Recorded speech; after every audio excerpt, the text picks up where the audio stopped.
अस्सलाम वालेकुम दोस्तों, तुसीं देख रहे हो मेरा पंजाब टीवी तो मैं तुहाडा मेज़बान मुहम्मद लतीफ़ खरल। माशाअल्लाह जी दोस्तों, भरावां वास्ते प्योर नीली का ब्रांड बिल्कुल ताज़ा सी पूरे रंग की चोटी पिछे माशाअल्लाह जी कट्टी इस दे बिल्कुल ताज़ा सी बोले दे विच खड़ी है। माशाअल्लाह जी माशाअल्लाह तीसरा वारा इसने डिलीवर किया है, कहण नूं दूजा भी कहो लेकिन नहीं जैनमन जी गल है, तीसरा वारा सूई है।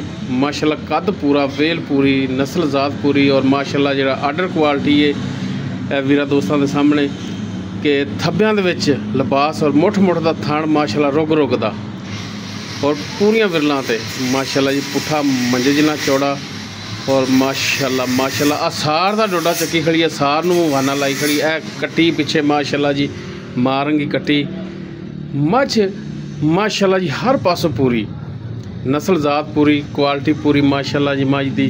और मेन चीज़ होंदी है लिबास इसका वो भी माशाअल्लाह जी पूरा।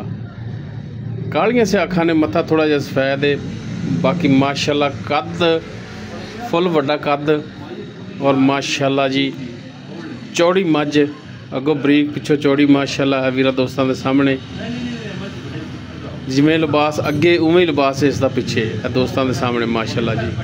थब्बियां वाला हवाना मुठ मुठ का थन कला कला पूरियां विरलां ते माशाअल्लाह माशाअल्लाह।